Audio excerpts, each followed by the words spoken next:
Question of the day. Day 1. Which of the following is true regarding the Equal Pay Act?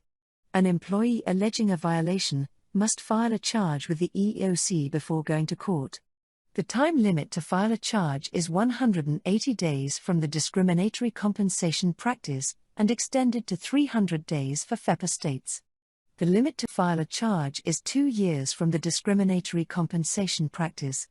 Only employers with 15 or more employees are covered. The answer is C. The deadline for filing a charge or lawsuit under the Equal Pay Act, EPA, is 2 years from the day the employee received the last discriminatory paycheck, 3 years in the case of willful discrimination. Note that this is different from the Lilly-Ledbetter Fair Pay Act, which amended Title VII of the Civil Rights Act of 1964, and states that the 180-day statute of limitations for filing a lawsuit regarding pay discrimination resets with each new discriminatory paycheck. Option A is wrong. With the EPA, an employee can go directly to court. Option B is wrong. Option C applies to the EPA, not the general 180 days. Option D is wrong. Virtually all employers are covered by the Equal Pay Act. Note that the EPA amended the FLSA, which applies to virtually all employers. Thank you for watching. Remember to subscribe, like, and join our membership. Question of the day. 2. Let's begin. Before an employee is employed into the admin department, he or she has to take a test. The test is designed to test the applicant's verbal and quantitative aptitude, as well as their level of integrity. What type of validity does this test measure? Concurrent, content, criterion, construct.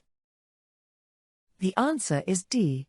Construct validity means the test measures the candidate's skills or abilities that are correlated to success on the job. Content validity, on the other hand, means the test or assessment measures the job content.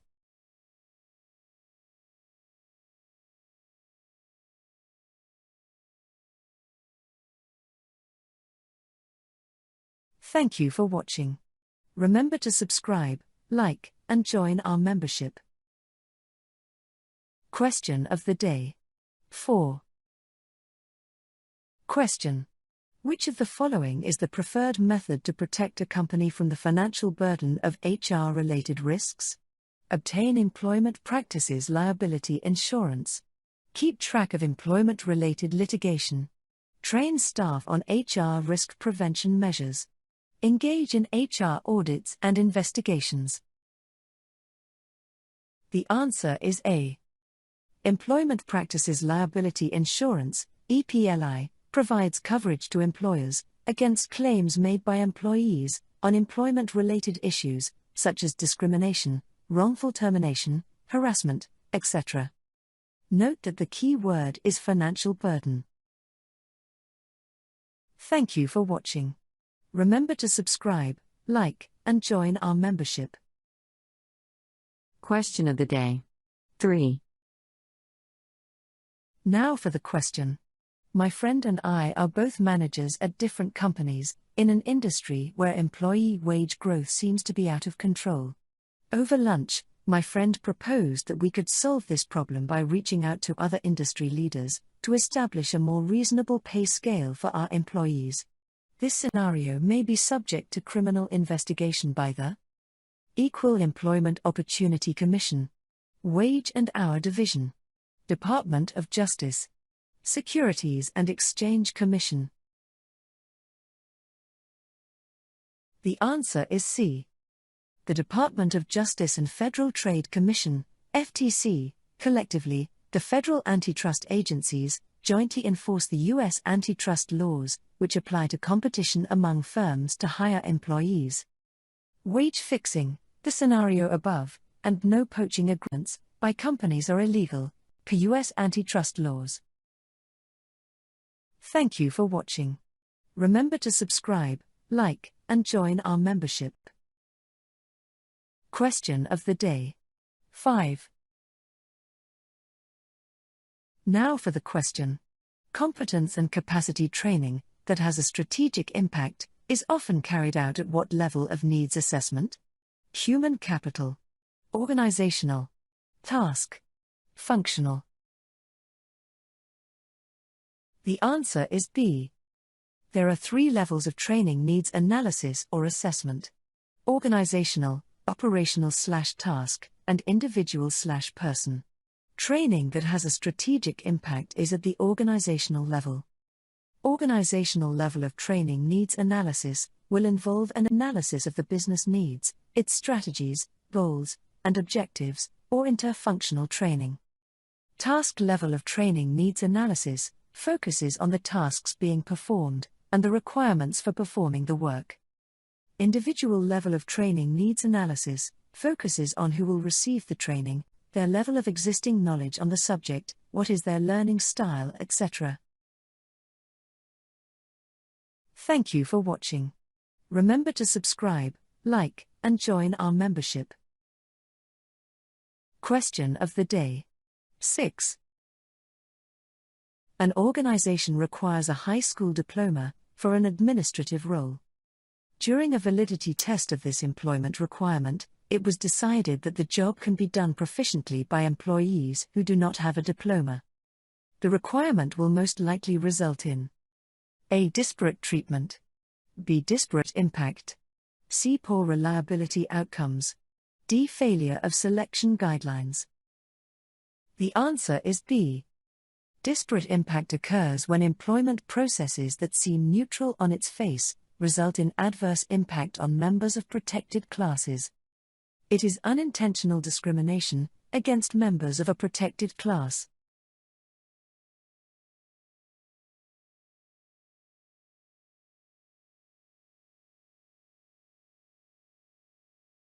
Thank you for watching. Remember to subscribe, like, and join our membership. Question of the day. 7. Ready for the question? Which of the following will a video streaming service, with a strong focus on entertainment, most likely outsource? Core functions that are cost and time intensive. Strategic long-term projects. Costly but non-core functions. Cost-effective core functions. The answer is C. A business will not outsource its core functions, but will outsource non-core functions. Non-core functions or activities are considered to be outside of business activities or operations that are the main revenue source of the business. Non-core functions are not critical to the overall success of a business, but still provide a valuable contribution. Note that what is core for one business may be non-core for another. Thank you for watching. Remember to subscribe, like, and join our membership. Question of the day. 8. The Decanter Multinational Corporation practices an ethnocentric international business strategy. However, several global trends may necessitate a change in the corporation's strategy. Which of the following global trends has been marked by an increase in foreign direct investments, FDIs, and reverse innovations? A. An upsurge in the economic power of developed economies. B. A change in influence from developed economies to emerging economies. C. The vast importance of technology over geography and population. D. The impact of a global pandemic and recession. The answer is B. Increases in FDIs and reverse innovations, or trickle-up innovation, are indicative of a shift in influence from developed economies to emerging economies. FDI inflow into developing economies now exceeds its flow into developed economies. Reverse innovations are those that start in emerging economies and spread to developed economies. Term to note.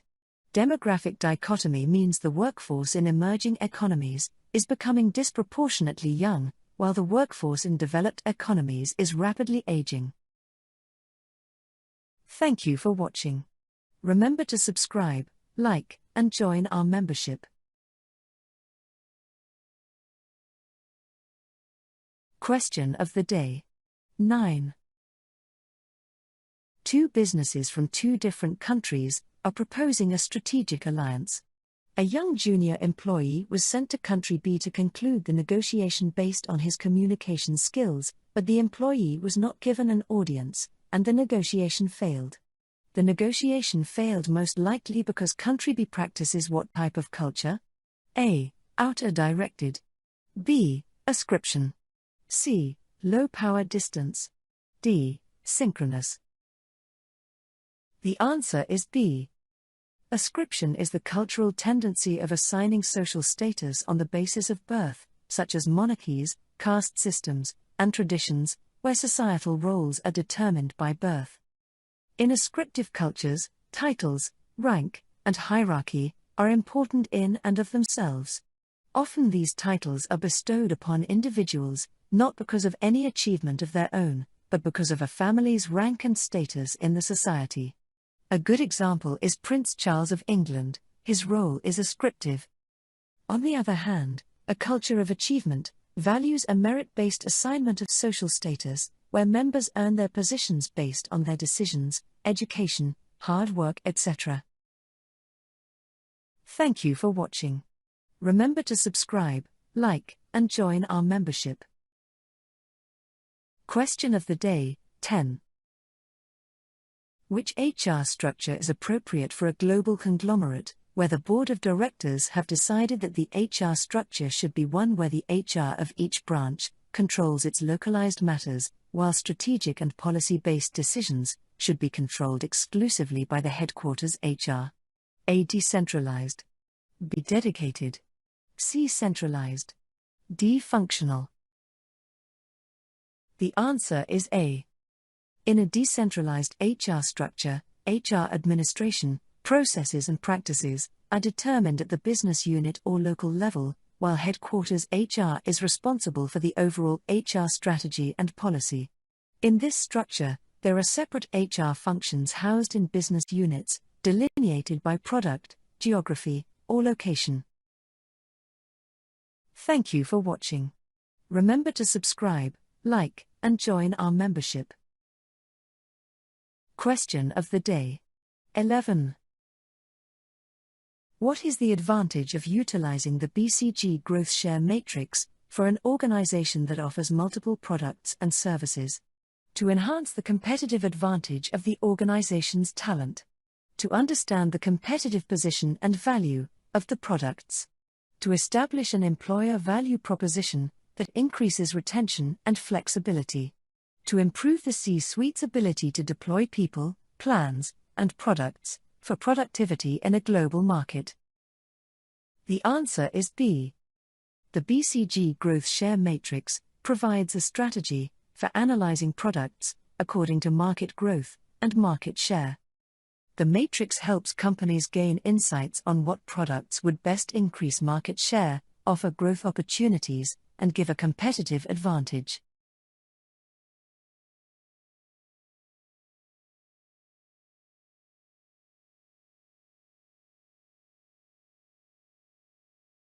Thank you for watching. Remember to subscribe, like, and join our membership. Question of the day. 12.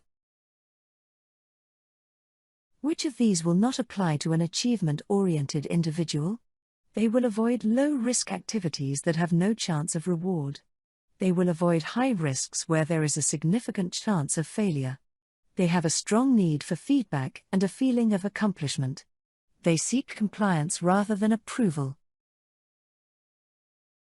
The answer is D. According to the acquired needs theory by David McClelland, achievement-oriented individuals seek attainment of realistic and reasonably challenging goals. They have a strong need for feedback, recognition, and a feeling of accomplishment. Power or authority-motivated individuals neither seek recognition nor approval from others, only compliance and control. Thank you for watching. Remember to subscribe, like, and join our membership. Question of the day, 13. Which of the following is not a strategic role for human resources? A. A HR manager is involved in a merger and acquisition plan. B. HR manager is designing a corporate plan on gaining competitive advantage through talent. C. Providing answers to managers on employment law and regulations. D. HR consultation in corporate structure, design, and development. The answer is C. Strategic roles of HR are long-term, organizational level, and enables the business achieve long-term success and competitive advantage. Providing answers, option C, is an operational role of HR. Thank you for watching. Remember to subscribe, like, and join our membership. Question of the day, 14. Which of the following actions by Tom, an employer, will be considered a ULP? A. Tom informs the employees of the disadvantages of belonging to a union, which may include strikes, paying dues, fines and picketing. B. Tom explains the meaning of the term dues checkoff and union shop. C. Tom describes the benefits the company provides in terms of job security and benefits. D. Tom prevents pro-union solicitation by employees during non-working hours and breaks. The answer is D. According to the NLRB, employees must be allowed to engage in union solicitation on the employer's property, as long as it is done during the non-working time of all employees involved. Therefore, it is a ULP for Tom to prevent union solicitation during breaks or non-working hours. Thank you for watching. Remember to subscribe, like, and join our membership. Question of the day. 15. An engineering startup tests job applicants on their software programming skills. A year later, the organization calculates the correlation between the hired applicants' scores and their performance as employees, and found a positive correlation. What does this mean? A. Changes in programming skills cause changes in job performance. B. Better performing employees scored higher on the tests. C. A variance in programming skills and job performance was identified. D. A statistical difference exists between the programming training and job performance. The answer is B. A positive correlation means there is a relationship between two things, and they move in the same direction. A positive correlation between the software test scores and job performance means that the top-performing employees scored higher on the test.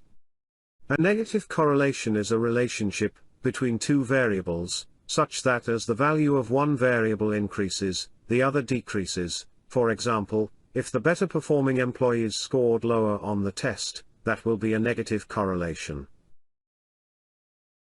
Thank you for watching. Remember to subscribe, like, and join our membership. Question of the day, 16. Which of the following is a valid bona fide occupational qualification, BFOQ? A. A woman was not hired for a construction project because turnover rates among women is higher than men in the construction industry. B. A woman was not hired for a sales position because women are less capable of aggressive salesmanship. C. A woman was not considered for the role of Abraham Lincoln in a movie. D. A man was not hired for the role of an airline attendant, based on employer requirements. The answer is C. Bona fide occupational qualification, BFOQ, can apply in terms of sex, when a movie company requires that only men can play the role of a male character, such as Abraham Lincoln. Thank you for watching. Remember to subscribe, like, and join our membership. Question of the day, 17. In what culture is a verbal agreement or handshake likely to be better received than a formal contract? Outer-directed, particularist, universalist, ascriptive. The answer is B. Particularism is the belief that circumstances dictate how ideas and practices should be applied, that is, relationships over rules. Universalism is the belief that ideas and practices can be applied everywhere, without modification, that is, rules over relationships. Thank you for watching. Remember to subscribe, like, and join our membership. Question of the day, 18. Which of the following sentences is not true? A core characteristic of a low uncertainty avoidance culture is resistance to change and a desire for stability. B. In low power distance cultures, freedom denotes independence. C. In high power distance and collectivistic cultures, children remain dependent on their parents for a longer period. D. The norm in masculine societies is to show one's achievement.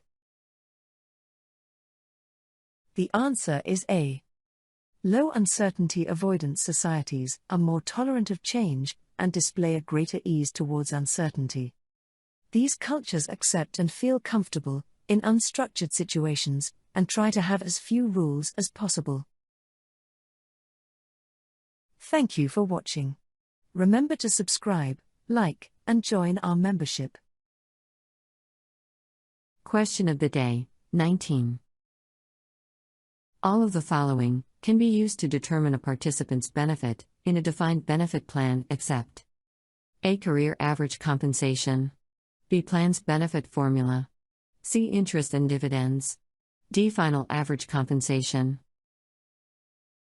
The correct answer is C. Interest and dividends are not used to determine a participant's benefit in a defined benefit plan. A defined benefit, DB, pension plan is a type of pension plan in which an employer promises a specified pension payment on retirement that is predetermined by a formula based on the employee's earnings history, tenure of service, and age, rather than depending directly on individual investment returns. A defined benefit plan means the pension benefit is defined and known in advance. Become a Human Resource Prep member. Membership perks: unlimited PHR, SPHR, SHRM-CP, SHRM-SCP questions, answers, and explanations. In-depth explanations of key terms and concepts for the SHRM-CP, SHRM-SCP, PHR, SPHR exams. Instructional videos on exam resources for the SHRM-CP, SHRM-SCP, PHR, SPHR exams. Question of the day, 20.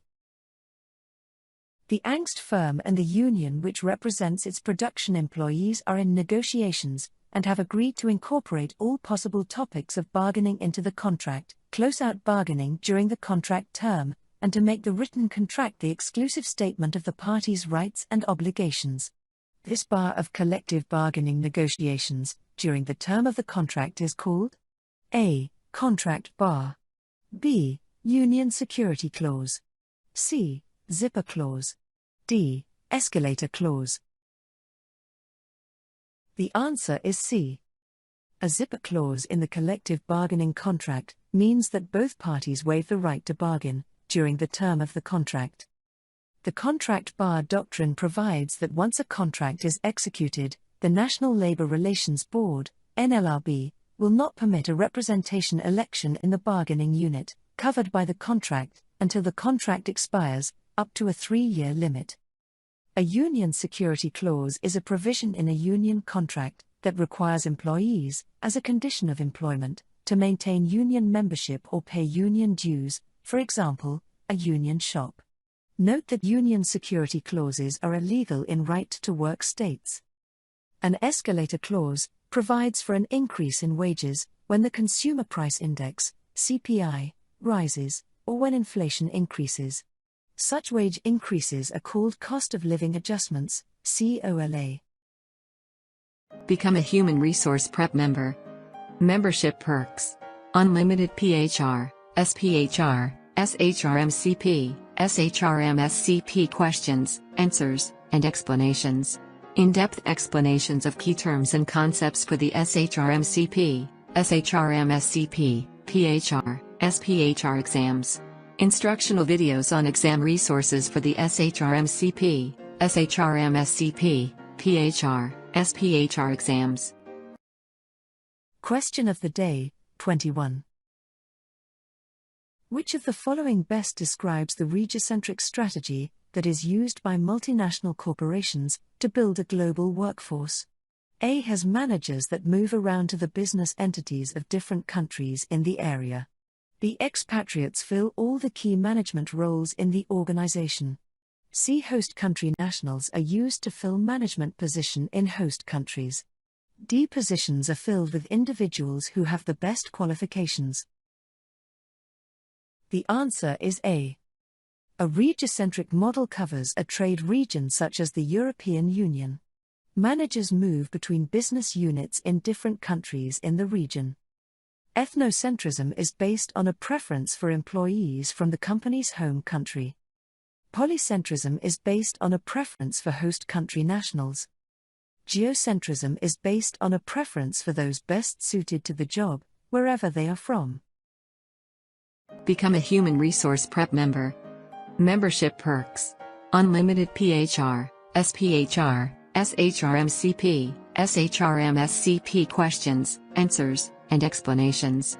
In-depth explanations of key terms and concepts for the SHRM-CP, SHRM-SCP, PHR, SPHR exams.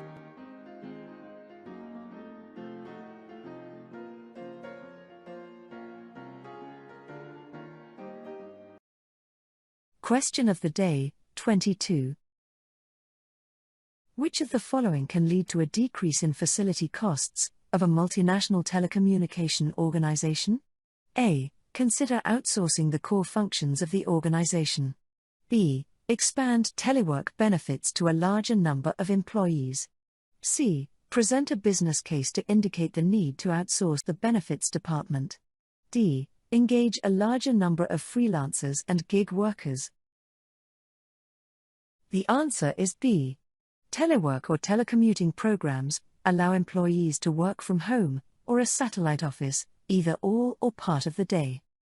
Employers can reduce costs and improve productivity through reduced wasted time, lower parking and office space expenses, reduction in employee turnover, and lower recruiting and training costs. Become a Human Resource Prep member.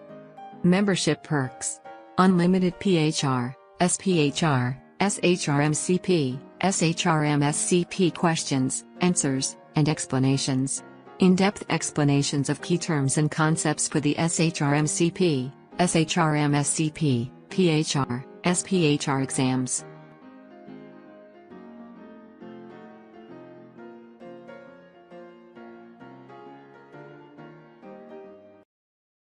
Question of the day, 23. Anna resumes as a HR trainee in the Lyft Incorporated. You have been asked to train her on overtime. Which of the following is incorrect overtime information to teach Anna? A. Overtime pay is calculated for non-exempt employees as 1.5 of the regular wage rate. B. If an employee's pay is $20 per hour and works for 3 hours overtime, he or she will receive $90 approximately as overtime pay. C. Overtime pay is twice the regular rate of pay for non-exempt employees only. D. Compensatory time off can be used instead of overtime payment by public employers only. The answer is C. Overtime is calculated as 1.5 of regular pay, not twice the regular pay. Non-exempt workers must be paid overtime pay at a rate of not less than 1.5 times their regular rates of pay after 40 hours of work in a work week. Become a Human Resource Prep member. Membership perks: unlimited PHR, SPHR, SHRM-CP, SHRM-SCP questions, answers, and explanations. In-depth explanations of key terms and concepts for the SHRM-CP, SHRM-SCP, PHR, SPHR exams.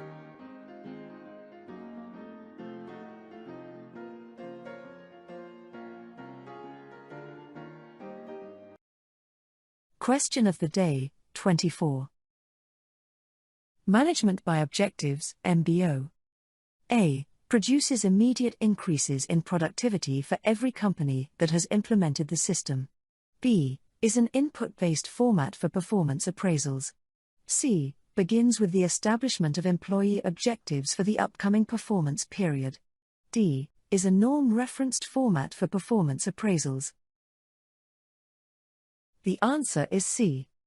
MBO, or Management by Objectives, is defined as a comprehensive managerial system that integrates many key managerial activities in a systematic process, and that is consciously directed toward the effective and efficient achievement of organizational and individual objectives. The first step in the MBO process is to define the organization's goals. The next step is option C, which is to define employee objectives at the beginning of the performance period. Become a Human Resource Prep member. Membership perks: unlimited PHR, SPHR, SHRM-CP, SHRM-SCP questions, answers, and explanations. In-depth explanations of key terms and concepts for the SHRM-CP, SHRM-SCP, PHR, SPHR exams.